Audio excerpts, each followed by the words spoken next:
Ladies and gentlemen of the Sourdough Squad, welcome to week one of the 2022 San Francisco 49ers season. Ladies and gentlemen, we made it. No more off season. It is officially week one.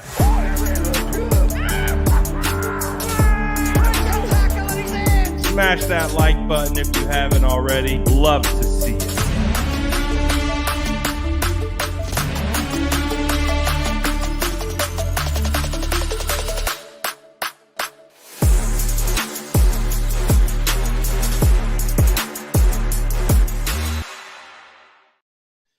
You already know the vibes. Drop an SDS in the chat if you're vibing with your ginger boy. It is week one.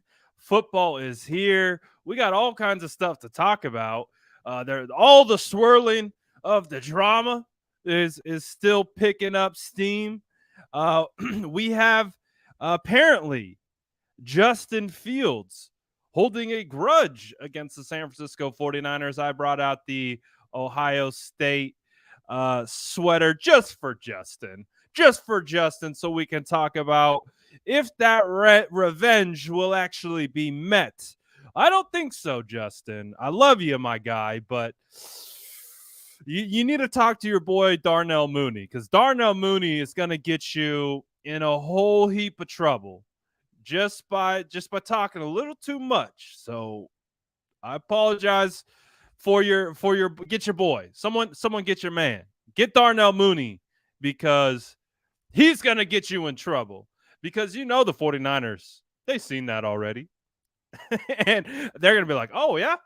Oh, Justin is holding a grudge against the San Francisco 49ers. A little payback at that." In fact, let's listen in on what Justin Fields and his number one wide receiver had to say about the grudge that apparently is still being held by the quarterback not getting drafted by the 49ers. Let's take a listen. He's going to, during practice, after practice, during practice, and in the offseason, there's things that he's shown, and I've seen exactly what he can do. And so he's going to shine for sure. He's going to blossom. He's going to, prove everything that that everybody doubted him on, especially week one. That team passed on him, so they're going to have to pay a little bit for that. He does things, Oh, 49ers are going to have to pay a little bit, apparently. They're going to have to pay for passing on Justin Fields for Trent Williams. Again, I don't want to like put a rein onto Darnell Mooney's parade, but he has got Mr. 20-piece going to be lining up on the opposite side of Justin Fields. Justin Fields is going to be running for his life, literally crying out for help. "Darnell, help me. Look what you did to me. You did this." Like, they didn't need any more juice. This 49ers defense didn't need any more juice. Look what you did. You got freaking Nick Bosa foaming at the mouth, like literally just snot drooling out of his nose. Oh man. You got Javon Kinlaw on the interior just squaring up Justin Fields. Like, we know Javon Kinlaw, man. You don't want to be on his bad side. And he's like, "Oh, you're going to pay us back, huh? You're going to pay us back." I don't think so. The 49ers defensive line didn't need any more juice going into this game. But shout out Darnell Mooney. Added a little piece of bulletin board material up there because apparently Justin Fields is holding a little bit of a grudge against the 49ers for not selecting him number 3 overall, and they selected Trey Lance. And so there's going to be a lot of focus on Justin Fields versus Trey Lance. Again, within the 49ers community, there was a lot of conversation about which quarterback should be selected. We were the proud hives of anyone but Mac. So that's where we ultimately landed on. It was anyone but Mac. We were big Justin Fields fans, but we are now big Trey Lance fans. And again, the rallying cry back then was anyone but Mac at 3. We got our wish. They're still bringing it up to this day. The media is still talking about Mac Jones and it's unbelievable. We're not going to go down that road. We're here to talk about week 1, San Francisco 49ers facing off against the Bears. I'm really, really excited for that. Looking forward to it, man. We got football back. You cannot be more excited about getting just Niner. We get Niner football again, man. We get Niner football again. Not only do we get Niner football, we started to get some practice reports coming out. Deebo Samuel back as a full participant. Eric Armstead back as a full participant. Oh boy, you love to see it. 2 huge pieces that the 49ers are going to need to rely on all year are back into the mix. Deebo Samuel, Eric Armstead. Love to see that. Those guys are going to have big impacts in that game against the Bears. Again, you get Javon Kinlaw, Eric Armstead on the interior, Samson Ebukam, Nick Bosa on the edges, maybe little Drake Jackson sprinkled in. Ooh, boy. I really hope Justin Fields has his running shoes on, because he is going to have to do quite a bit of that. He is going to be running for his life against the San Francisco 49ers and this defense. I think the thing that I'm most excited about, I think if you asked a lot of fans what they were most excited about, and I can ask you that, who are you most excited to see play for the San Francisco 49ers? Drop it in the chat. Let's see. Who are you most excited, or position, or whatever? The biggest thing that I'm really looking forward to seeing this year is this defense. Again, we did our award prediction show on Friday. My most valuable player for the San Francisco 49ers this year was going to be Nick Bosa. Nick Bosa didn't get Defensive Player of the Year nominee. He didn't get it. Do you know why? Because he went straight to MVP, Most Valuable Player. We're going to rename it the MVB, Most Valuable Bosa, because Nick Bosa is going to go crazy this year. And I really do believe that not only is he going to win Defensive Player of the Year in the entire NFL, we are going to be talking about Nick Bosa as an MVP candidate. Some of y'all in the chat were like, slow your roll there in your ginger beard. You're getting a little too ahead of yourself. No way Bosa's going to be considered as an MVP candidate. Not at all. I was like, okay, I hear you, but I still doesn't change my belief. My belief is not only Nick Bosa will win Defensive Player of the Year, but he will be an MVP candidate. And shout out Greg Kittle. That's why I love Greg. Confirmed watcher of this ginger beard. That's the only way that's the way I'm gonna rationalize it. George watches the show, and he watched us on Friday, and he's like, you know what? That ginger beard is spitting about Nick Bosa. I'm gonna go on with Richard Sherman, and I'm gonna say very similar things, because that's what he truly believes. No, I'm just kidding. Those are George's own original thoughts. He did not take anything from me. But let's listen in on George talking about why he believes Nick Bosa will be an MVP candidate this season. Be one of the best players in the NFL. I'll also say this year, I think Nick Bosa is, I want to say he's probably going to be defensive player of the year. I think he's going to have a shot at being an MVP as long as people give him the flowers when he's out there and he sets a new sack record and stuff. That man, like, I know he's going to get double teams, he's going to get chipped every single play, but he's so good that. How can they? With Javon Kinlaw, Eric Armstead, the kid Drake Jackson, like, how are they going to be able to double him? Like, if you don't double them, Kinlaw and Armstead, your guards are in your lap. No, that's, and then I think all you have to do is put Nick away from Armstead so they can't slide to both of them.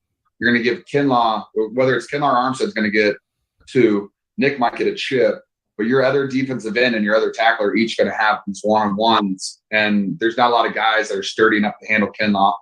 And our other ends, for whether it's Drake, whether it's Sampson, whether it's Kerry Hyder, those guys know how to rush the quarterback. Kerry Hyder had 10.5 sacks for us in 2020.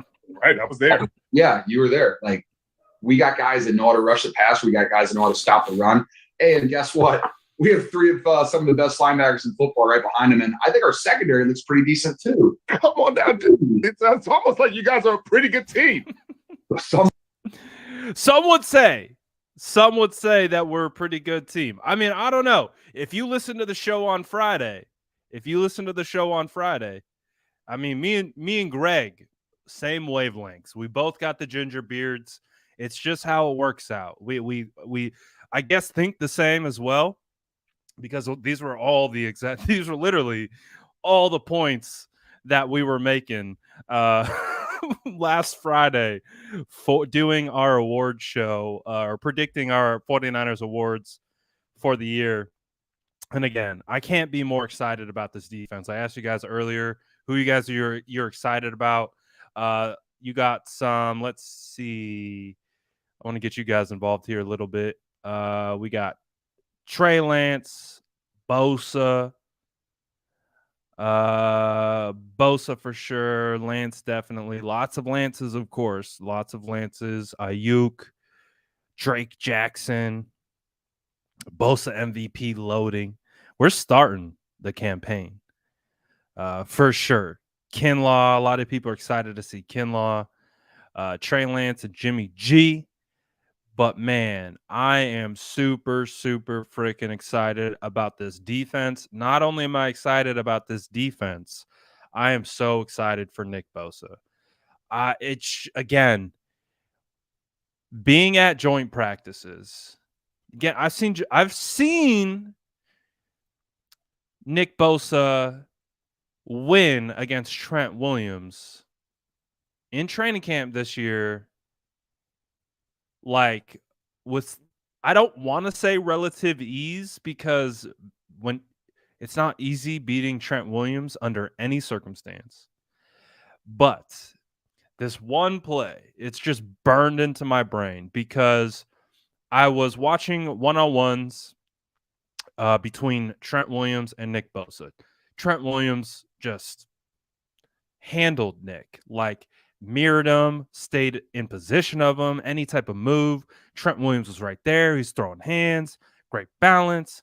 And I was like, oh, look at Trent. I was like, oh, look, there's Trent doing Trent things, being the best offensive lineman, best player in the world. There's Trent. And I swear, like, I'm tweeting it out, live from practice. I swear, Nick Bosa. Someone was like sending these tweets to Nick Bosa, like, look what this guy's saying. And he comes out in team period and goes up against Trent, takes 2 steps, 1, 2, long arm. So if you've seen the long arm, it's where they completely extend their arm into the chest of Trent. He long arms him. Trent gets off balance, and then Bosa just goes whoop and goes right inside. Would have been an instant sack on Trey Lance. And I'm like, he just did that to Trent? I was like, he just did that to Trent? I was like, okay. You did it to Jalen Moore or something. Okay, that makes sense. But I was like, he just did that to Trent. I was like, that. So, woo. Got me excited. Then you got to see what he did against some good offensive tackles. in Minnesota, just dominated, took over, absolutely took over.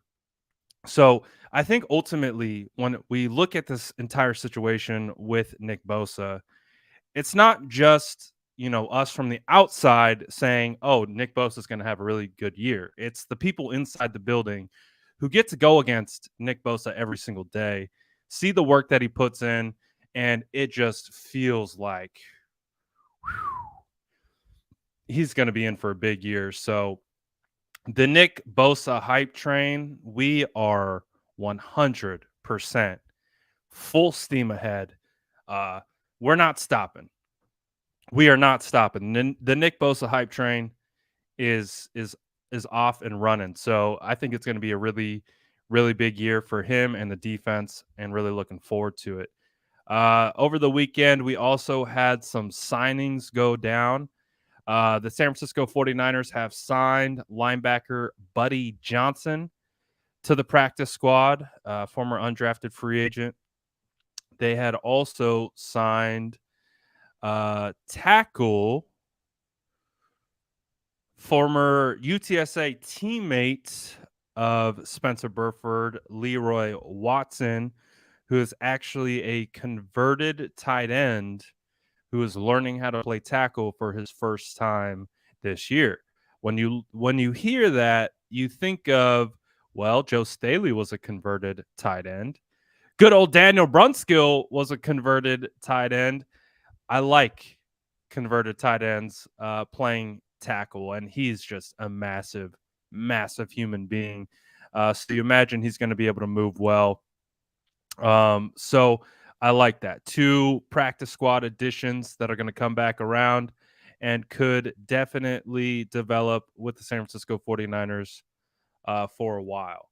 So I'm pretty excited. I'm pretty excited about it. But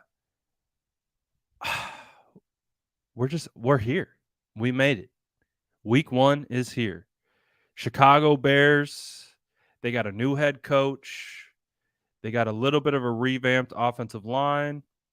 We haven't been hearing great things about, their running back room. Is David Montgomery going to be that workhorse, or is my draft crush Khalil Herbert going to take over the job?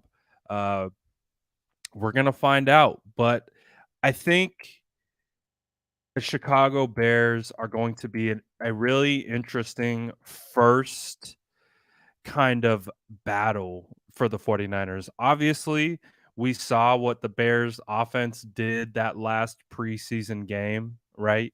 We saw Justin Fields throw 3 touchdowns, look really efficient, look effective, accurate, all those types of things. But they weren't going against Nick Bosa, Eric Armstead, Javon Kinlaw. So what's it going to look like then? The belief is that the 49ers of defense is absolutely going to suffocate Justin Fields and the Bears. Obviously, Justin Fields has an element to his game where he can escape and create. It's one of the reasons why he was an intriguing prospect coming out of Ohio State, why I considered him someone that could have been in play for the 49ers. Same reasons why they landed on Trey Lance. So, but I think what we're going to see is we're going to see a lot of Eric Armstead and Javon Kinlaw on the interior, and we're going to see those 2 guys collapsing the pocket from the middle, which is going to force Fields to flow out. So if you have your defensive ends like a Nick Bosa, Samson Ebukam, Charles Omenihu, Drake Jackson, you name it, Kerry Hyder, out there playing contain, then we could be looking at like a 3 to 4 sack game from Nick Bosa. And if you get great coverage on the back end, again, Charvarius Ward sounds like he's going to be healthy, a.k.a. Money Mooney. You get Emmanuel Mosley, Samuel Womack, and they're running man coverage, press man at that, against who? Darnell Mooney. Who's going to be? I think we can all put some respect on Darnell Mooney as a player. I do, at least. I think Darnell Mooney is a pretty darn good, talented player heading into year 3. But after that, you got a whole lot of unknowns. Is it going to be Velus Jones Jr., the rookie out of Tennessee, who's already 25? Velus Jones Jr. as a rookie is older than Darnell Mooney, and Darnell Mooney's been in the league for 3 years. So can Velus Jones be a guy that is an impact for them? Dante Pettis, revenge game. Another revenge game. Does Dante Pettis make his presence felt, paying back some revenge to the 49ers? I don't know. Don Burr says Bustin Fields looked efficient with no pass rush. Chicago will be running like a pack of hyenas behind him. 49ers 36, Chicago 9. I like that score, Don. See, I always knew you were a 49er fan. I know you're not a 49er fan. I just know you're a real one. Just know you're a real one at the end of the day. But you got Dante Pettis, Byron Pringle. They were able to claim Amir Smith-Marset. He's not going to be an impact, especially week 1. And Aquinius St. Brown. So we look at the weapons. You're probably looking at Darnell Mooney, Cole Kmet, and maybe David Montgomery as their number 1 weapons. When it comes to the wide receivers that they're going to be putting out there, the defense is at such a massive advantage against the skill positions for this Chicago Bears team. It's absolutely unbelievable. And you look at their defensive line or their offensive line, not a whole lot to love about the Chicago Bears offensive line. You're like Braxton Jones at left tackle. He is a rookie at a Southern Utah State. So they have I believe that's FCS. So they have a rookie starting at left tackle. If I'm Chris Kosarek, I'm lining up Nick Bosa over Braxton Jones nearly every play and seeing how he manages that. Because something tells me he's going to be in a world of hurt. They have Riley Reif on the other side, who is an 11-year veteran who's had success in this league, but he's 33 and he's on the other side of being good, I guess you would say. So it really does look like the Chicago Bears offense and Justin Fields is going to be under duress for a large majority of the day because, again, we understand what it is. They're going to have to figure out who to double. First one they're going to double or chip is going to be Nick Bosa, especially with the rookie out there. But what does that mean? That means you're going to get singled up Eric Armstead, Javon Kinlaw on the interior. They are going to wreak havoc. It is going to be insane. So what we're going to see, a lot of quick passes. I imagine we're going to see some screens. We're going to see something that will get the ball out of Justin Fields' hand fast, very fast. So I do think, hold on one second.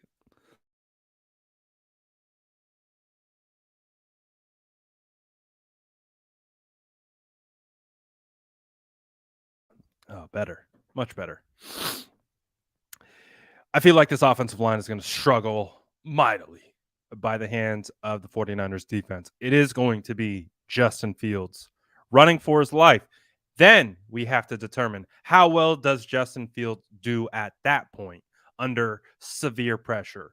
Wide receivers not getting open. Again, Cole Kmet, he's a good target. I like him. But how's it gonna get open? You got Fred Warner, Azeez Al-Shaair, Dre Greenlaw, linebackers. It's gonna be I don't know. I think it's going to be a long day. Tevin Jenkins, I see you guys talking about him. It does appear Tevin Jenkins will be playing right guard. They don't have him officially listed on the depth chart, but I would imagine that Tevin Jenkins will be playing on the right guard. Might as well just let me pull it up so you guys can see for yourself. And we kind of work through kind of our first. This is like our first initial just scouting report. That's how we're looking at this. It's our first kind of pass through of the Chicago Bears depth chart, just getting our first initial impressions. And then we are going to look at what we think their impact is going to be. So when you look at this group for Chicago, doesn't look great. David Montgomery has been hit or miss in the league so far. He's a little bit slower. He's definitely more physical styled running back. He definitely is a little bit more physical style, but that doesn't match well against the 49ers because not only are the 49ers fast as a defense, but they're ultra physical. So I don't think that's going to benefit them. I don't think that the Chicago Bears are going to have too much success running on the 49ers. So again, it's a new staff, it's a new scheme, it's a new philosophy. Again, they made a whole lot about the preseason game, but again, he was running free. There wasn't a whole lot being schemed up against him. I think D'Amico Ryans is going to make it very hard on Mr. Justin Fields. I don't know if they're going to be able to run the ball effectively, which means it's going to put them into passing situations way more often, which means the 49ers are going to be able to put their hair down and just absolutely go after the quarterback.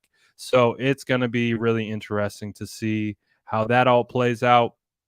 But again, looking at the defensive depth chart of what we have so far, we understand what Robert Quinn is. I think Robert Quinn, I don't know off the top of my head, but I believe Robert Quinn had over 15 and a half sacks.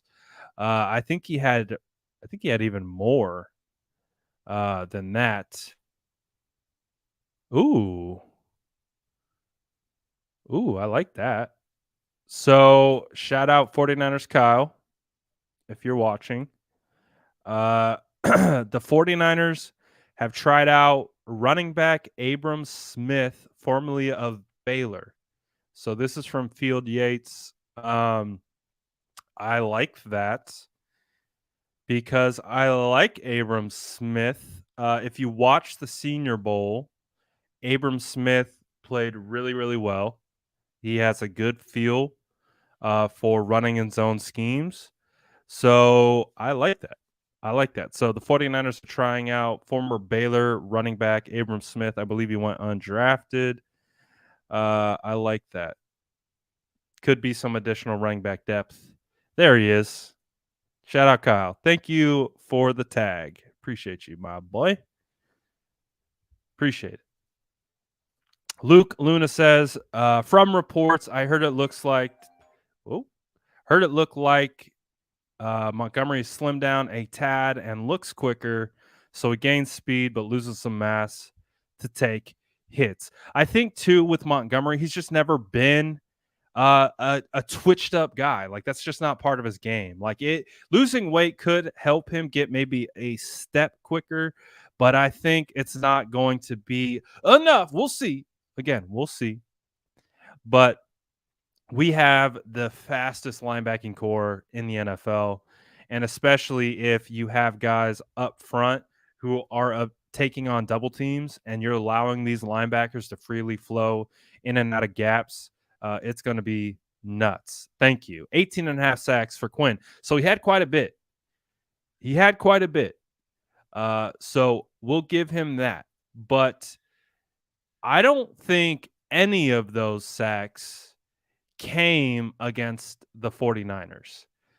I don't believe they did. I don't believe a single one of Robert Quinn's 18.5 sacks came from Mike McGlinchey or good old Trent Williams. In fact, rolled today. Let's take a look. This is Trent Williams versus Roquan Smith, but we're going to get some good ones here of Trent Williams just absolutely dominating. Let's see. That's Roche. I think it's this one. This one's from Robert Quinn. So look at what Trent Williams does to Robert Quinn. Just absolutely folds the dude. This guy got 18.5 sacks. Look what he did to him. Here's him again. Again, we talked. This was the game where we kind of identified. I don't know what to call it. I've been calling it the double pass set, where you get Trent, where he shows like he's setting, and then he drops his foot back, which changes leverage, and that's how he's able to manipulate the defender's leverage against them. But Trent Williams had an absolute field day against Robert Quinn. When I found out later, again, this is Robert Quinn right here.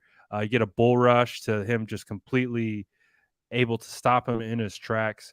I just remember hearing like, oh, Robert Quinn had 18.5 sacks on the entire year. I was like, oh, Trent made him look like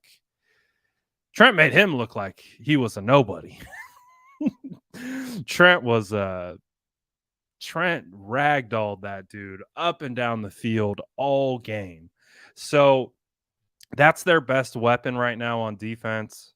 Matches up really well with the 49ers and Trent Williams. Obviously, they're going to have an opportunity to line up Quinn on the opposite side of Trent, which is what I would do if I was a defensive coordinator. I would get my best player away from Trent.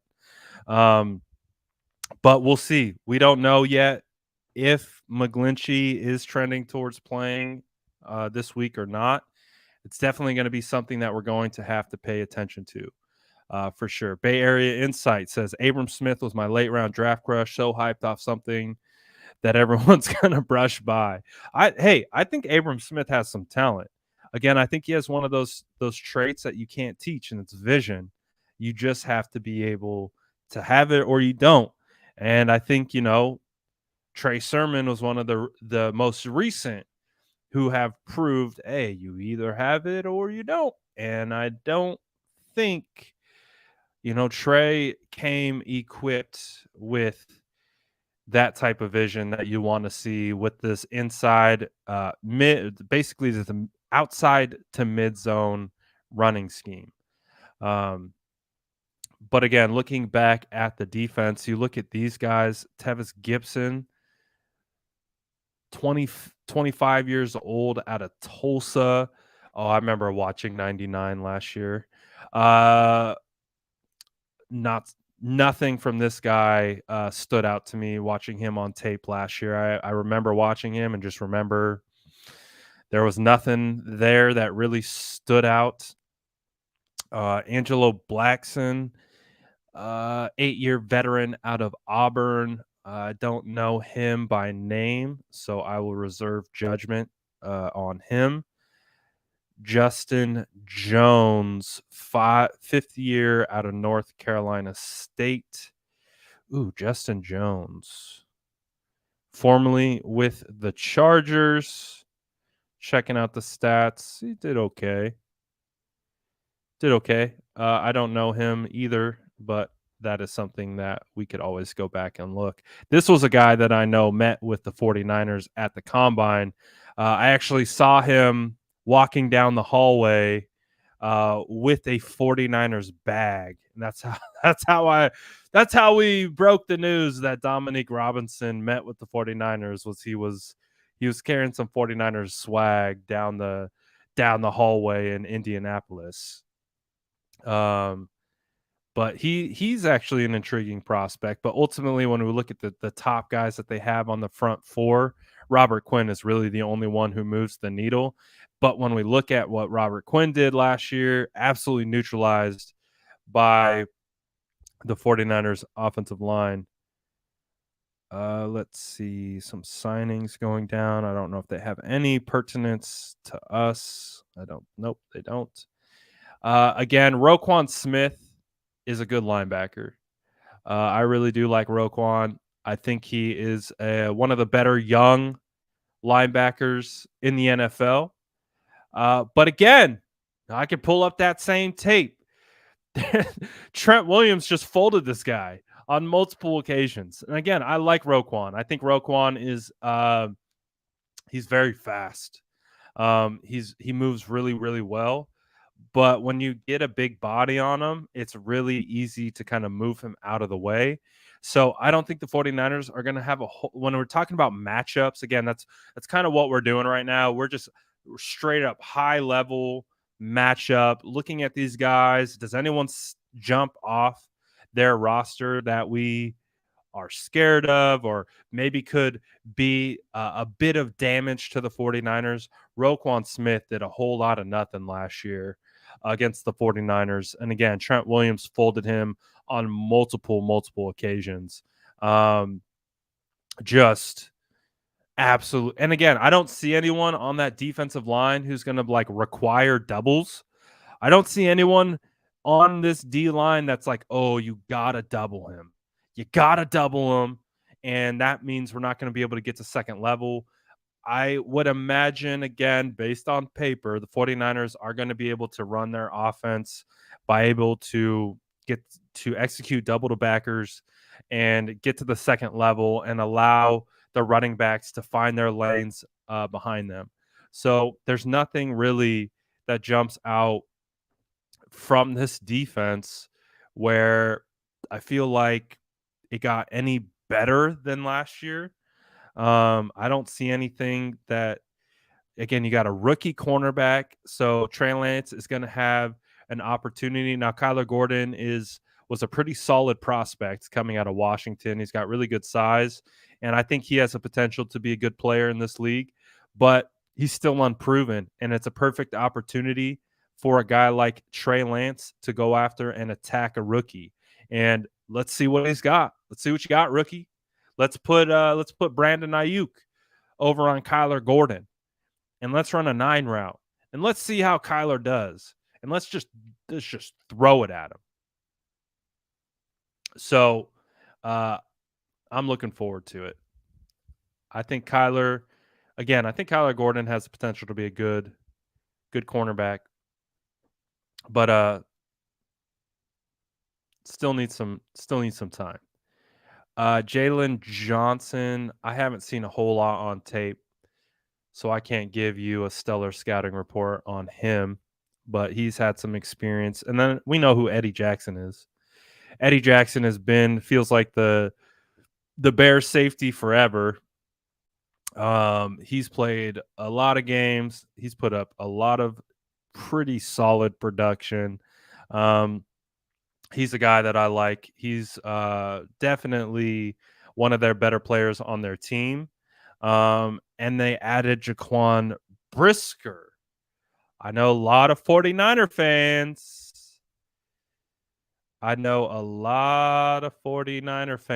Were thinking about Jaquan Brisker at pick 61. I don't even know if he made it that far. The bots want some fun today.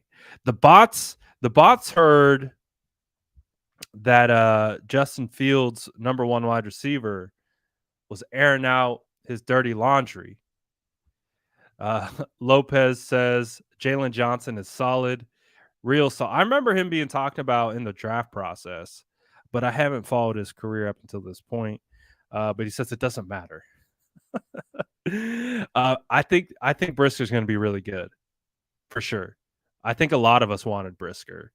Again, he's a rangy safety. He can play deep middle. He can play in coverage. He can come down in the run game. He's an all around safety. I think we can agree with that. I think Jaquan Brisker is going to be really good for sure. And I know a lot of people did want Brisker. And if he would have came through to the Niners, I think we all would have been pretty psyched about that. But I think we're psyched with who they got instead in Drake Jackson, because Drake Jackson is proving that he could be an absolute steal. Shout out my guy Luke Luna. Appreciate the super chat. Says Fields, life will be unbearable thanks to the O-line. I see what you did there, Luke. And I think it will be unbearable because this defensive line is going to get after. And just like Boomerat's saying, 269 people, 43 likes. Come on, SDS, Bosa that like button. You already know the vibes. We should be able to get this up to 100 real quick. I mean, this is a week 1 kickoff live, baby. We got trash talking going. We're looking at an actual other team's roster to talk about. Smash that like button. We're hyped. We get football this week. Can you believe it? Real, legitimate football, not preseason, not joint practices. We get real football. But Tommy says it really well. Brisker is a rookie. So let's take advantage of that. Take advantage of him being a rookie. Take advantage of Kyler Gordon being a rookie.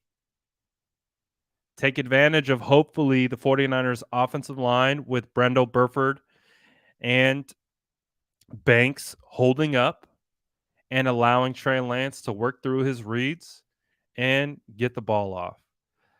So really, really excited about that.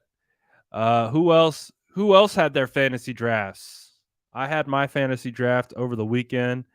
I did okay. I'm not going to lie. I went straight in to my fantasy draft this year. I was like, YOLO. I'm not going to do a single ounce of prep. You guys already know I am heavily devoted to the San Francisco 49ers and doing content for the San Francisco 49ers. So it's recently, I used to be super heavy into like, scouting for fantasy. I've fallen off. I'm not the fantasy guy. You want fantasy advice? Go to Jason Aponte. He's got you on like the ADPs, the values, like all that stuff. I used to be that guy. Not anymore. So I went into this draft just blind. I went in flying blind. I was like, I didn't do one mock draft. I had no idea. I did. My team was straight. It's straight mid. I'll say that. It was a mid team. I reached for quarterback because I'm so used to playing super flex and always having 2 quarterbacks. I took the first quarterback off the board. I took Josh Allen. But I liked it, okay? I liked how it worked out, because if I didn't take Josh Allen, I think it was in the 3rd round, I was going to take Kyle Pitts. Some people might cringe at the fact that I was going to take Kyle Pitts too. But what I did is I ended up taking Josh Allen, and I got Darren Waller on the turn. So I felt all right about that. But I don't know. It's going to be a wild ride. I don't know if my team is any good. It's definitely sketch. I got Eckler. I got some CeeDee Lamb. I got Brandon Ayuk for a steal. I cannot believe how low Brandon Ayuk is going. I got Brandon, and I reached on Brandon Ayuk. I took Brandon Ayuk in the 7th round, and they would have considered that a reach. Tell me about it.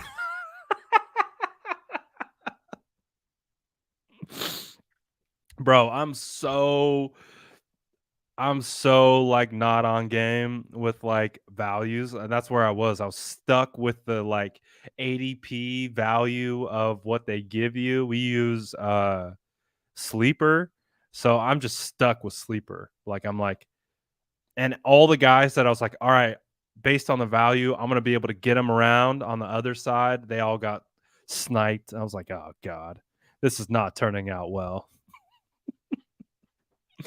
But I got Ayuk. So bro, I'm telling you, Ayuk right now is probably Ayuk is this year's Debo, because I think Debo was going in like the 9th round last year in these fantasy drafts.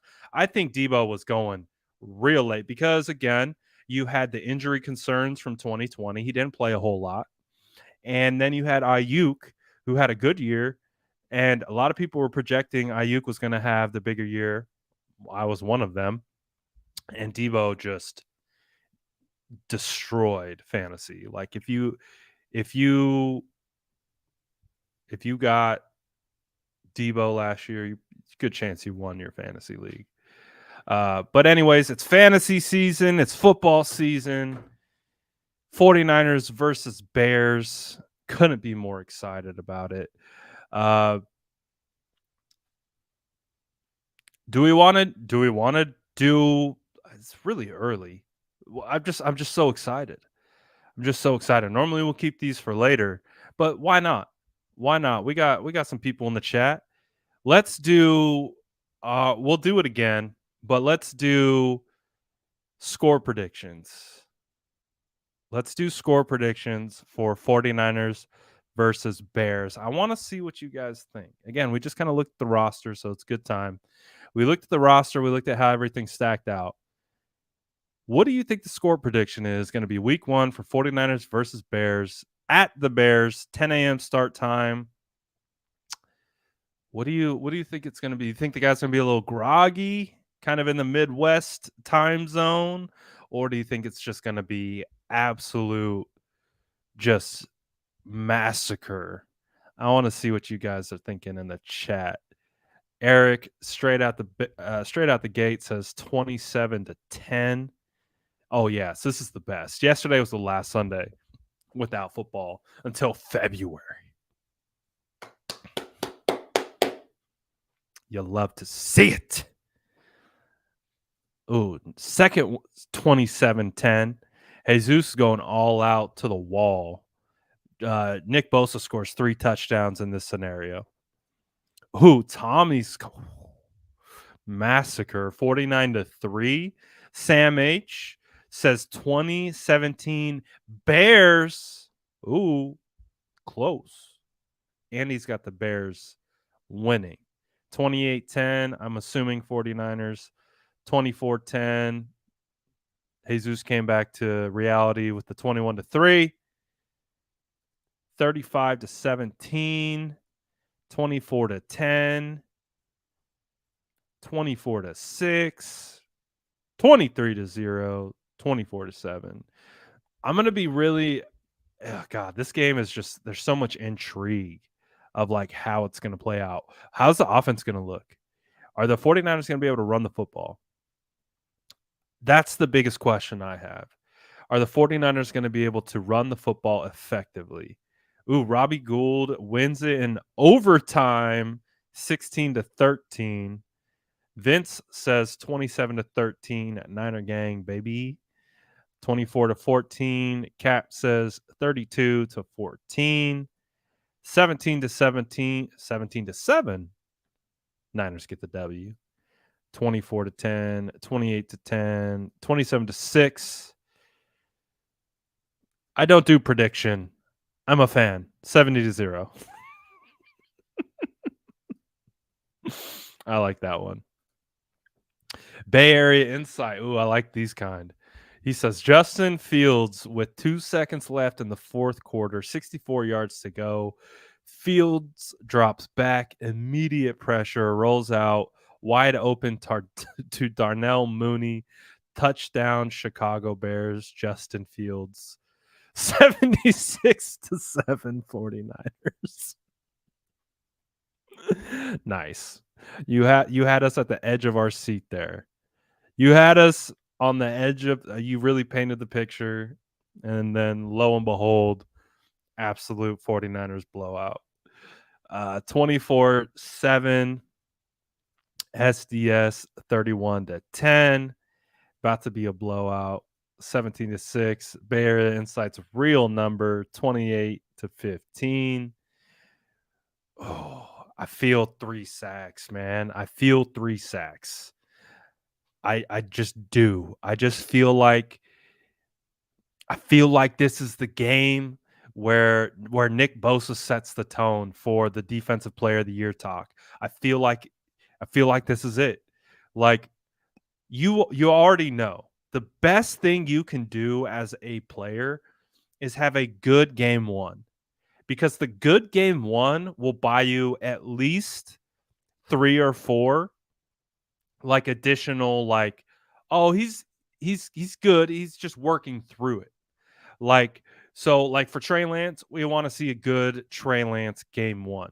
For the 49ers offensive line, we want to see a good first game, because it will just help calm the nerves. Being able to see that first impression. People, I'm telling you, that first impression week 1 can literally stick for like half a season. So, but it also goes the opposite direction. If you have a bad week 1, you got to do a whole lot to like dig yourself out of that hole. For sure. So, I do think that it's going to be imperative for the 49ers, Trey Lance, offensive line, to come out and have some really good games. Jesus says Bosa is going to have an easy 4 to 6 sacks against Leatherwhooped. Bro, if Leatherwhooped plays, we're talking single sacks. Bosa's breaking the single sack record. Oh, exactly, Jason. Oh no, this one, J10.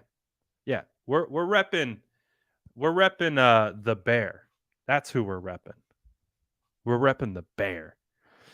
But dude, if again they have a rookie slated to start at left tackle. Maybe they decide he's not playing good enough and they need to get Leatherwood in there. Oh, I'm smashing the over on 6 sacks. I'm smashing the over. So I think it could be a good day in the office for Nick Bosa when we're talking about really setting the tone for the defensive player of the year kind of projection and like trajectory. Like, whew. I'm excited, man. I think, oh man, I can't wait. I appreciate that, Boomer. Appreciate you, my guy. Means a lot. I'm glad I can bring you some form of entertainment. just a little bit. Probably not a whole lot. Just a little bit. Just a little. Brad, bet there's a fumble early and all Niner fans freak out just like last year. Well, we saw what happened in preseason. We saw what happened after the Houston game. So I won't put it past this fan base to be upset about. That's why we got to have a good week 1. The best thing that the 49ers can do, the best thing for Trey Lance is to come out and have a just efficient. Doesn't have to be Mahomes-esque. If he just comes out and has an efficient game, like we're talking 2 touchdowns, 200 passing yards, like another 45 rushing yards, and completing like 62% of his passes. we're in good shape. We'll be able to definitely leverage that into the future for sure. Tommy says, hot take, first play, Danny Gray, 70-yard touchdown. So you think you're gonna get a little play action boot, get Trey Lance out in space. You're gonna get that like similar play that we saw against Green Bay where they shift the tight end across the formation. You get Danny Gray one-on-one with the safety.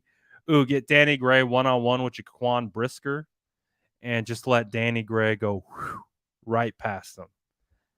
That would be fire. That would be a great way to start the Trey Lance era. So looking forward to that for sure.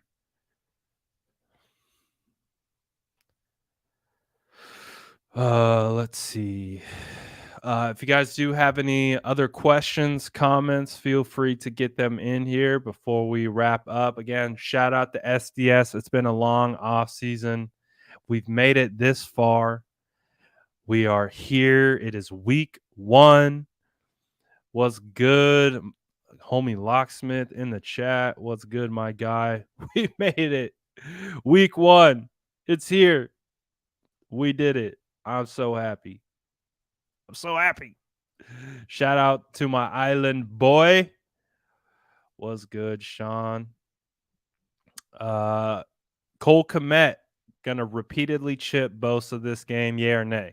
I'm gonna lean yay. I'm absolutely going to lean yay.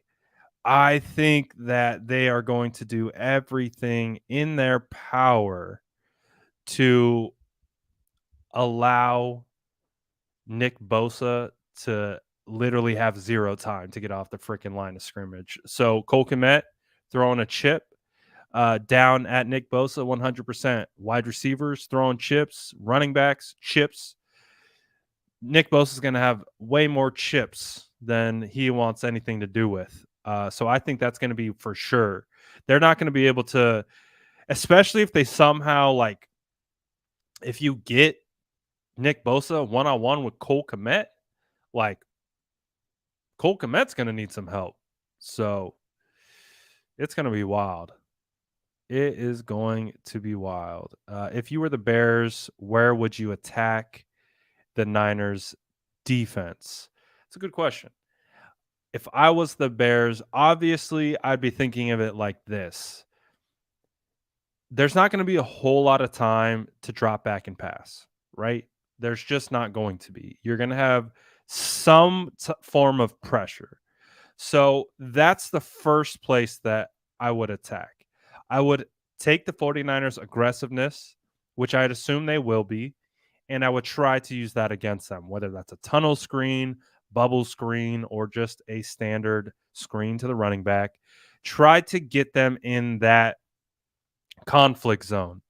So I'm going to imagine that the 49ers defense is going to come out aggressive. So I want to take advantage of that. So I'd use some screens as much as I could to kind of use the 49ers pass rush against them, get them coming upfield and then throwing behind them to kind of get them to slow down.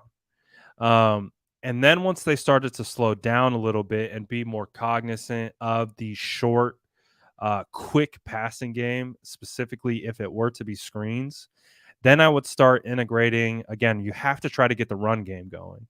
So you got to get the run game going so then you can utilize play action. With Justin Fields, he can move. So I would be doing the big boots with Justin Fields to get him out in space, to give him basically a run pass option to be able to tuck it and run and get some yards, or just extend the play and wait for someone to come open over the middle of the field.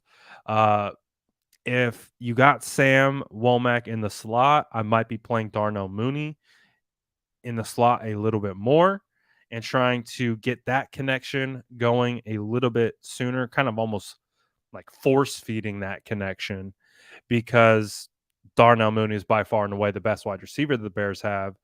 And again, the concept is get the ball out fast. If they do any type of like just sitting back there and trying to read progressions and go 1, 2, 3, like by the time they get to like as he's getting to 2, you're gonna have someone just immediately in Justin Fields' face. That's how I'm imagining it. So you have to somehow take advantage of that. Somehow have to work behind it. A lot of quick passes, slants, outbreaking routes to the sideline. And it's going to be a lot on Justin Fields. Justin Fields is going to have to put this team on his back. I don't know if Montgomery is going to have a whole lot of success. Montgomery is someone that I've tracked since I think he was coming out of Iowa State. Feels like Iowa State. I think that's where now that's bothering me. Hold on. I got to look it up. David Montgomery is from Iowa State. Okay. I had it right. But I have him on a bunch of dynasty leagues, so he's someone that I keep tabs on quite a bit. He looked really good at Iowa State. You haven't really seen that. You haven't really seen it transfer to the NFL yet. Again, he's a physical back. But you don't see a ton of twitch from him. And this 49ers defense is physical and fast, so they can neutralize him, I think, pretty quickly. But again, we'll see. We'll see if that actually occurs. So ultimately, I think it's going to fall on Justin Fields. Justin Fields is going to have to be accurate. He's going to have to be decisive. He's going to have to be precise. And I would just be attacking the 49ers defense that way as quickly as possible. As quickly as possible. The boy is back. Yes. Appreciate you. Appreciate everyone. The boy is back. He is home. Let's see. Bay Area Insight said, didn't want to do this, but I'm curious. Do you think there's a game this year where Garoppolo starts without injury of Trey Lance? I hope not. I hope not. I really, really do hope that Trey Lance can maintain a level of play that will not force the 49ers to play Jimmy Garoppolo. I hope not. But anything can happen. Trying to give you the PC answer. I really don't. So I'll say this. Yes, I do think Jimmy plays this year. But under what circumstance? My feeling is that he plays because of an injury. For the 49ers to have that conversation with the fan base and the media and be like, we're sitting down Trey because Jimmy gives us the best chance to win. I don't really want to even put that energy out there. It's a range of outcome. How likely, I don't know. But I'm hopeful that the only reason why we see Jimmy is for that insurance policy, is because we need him to come in and, aid Trey because he went down or got hurt or something like that. That's what the hope is.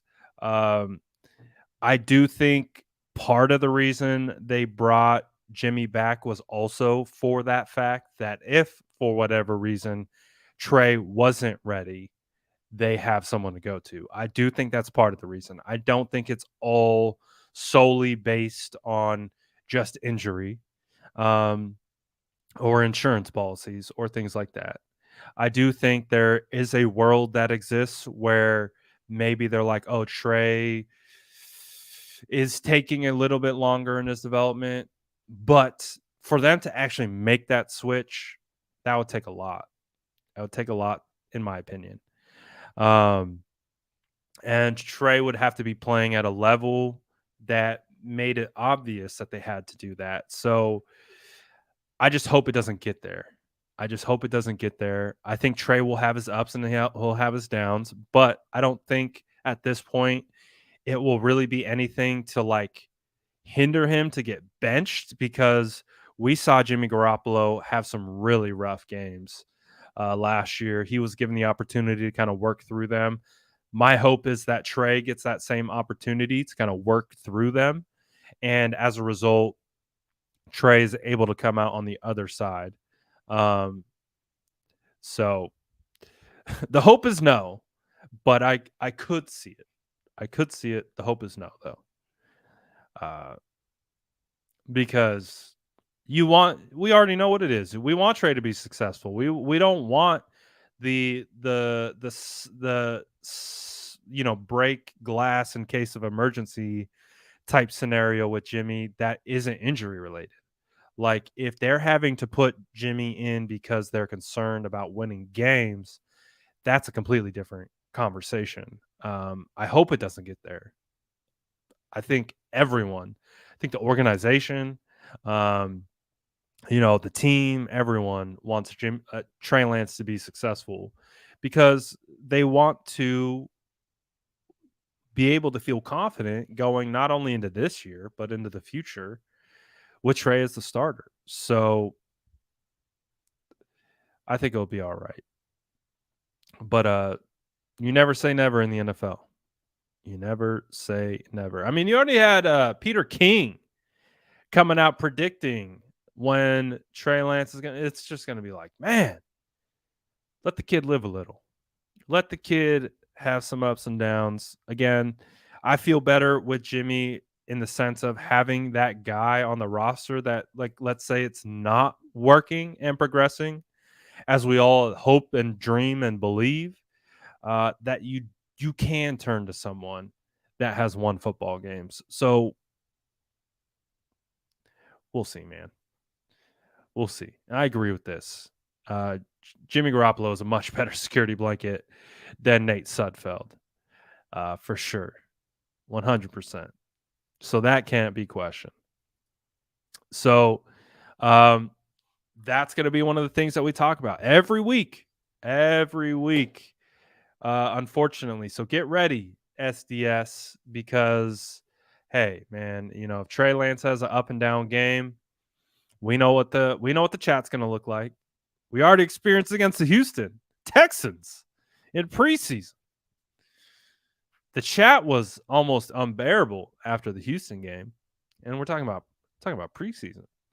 So it's going to be a lot of the same if Trey does struggle. The hope is that he can work through those potential struggles and just refine his game, and again, ultimately win football games. We're going to keep that same energy with Jimmy, with Trey. Just win football games. It could be ugly. It could be gross. But the hope is just go out there and win football games. Like that. That's all we want.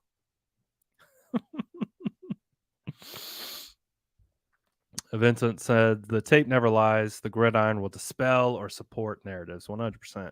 Tape never lies. Jason says he got PTSD from that Texans game. Yeah, it was wild. It was a wild ride. There's a nice little practice run right before we get prepared for the season that is to come. So we'll see. We'll see. But again, shout out all the SDS. Appreciate you guys tapping in as always and rocking with me. Smash that like button on your way out. It's week 1. We get 49ers football from here until January at least. The hope is we get football going all the way into February because that's the type of team that we have. So really looking forward to the season. It's going to be a fun season, but there's going to be roller coaster, baby. So get strapped in, get your big boy pants on, because we can handle it, and get ready. It's going to be a wild ride. Appreciate you guys. I'm out of here. Peace.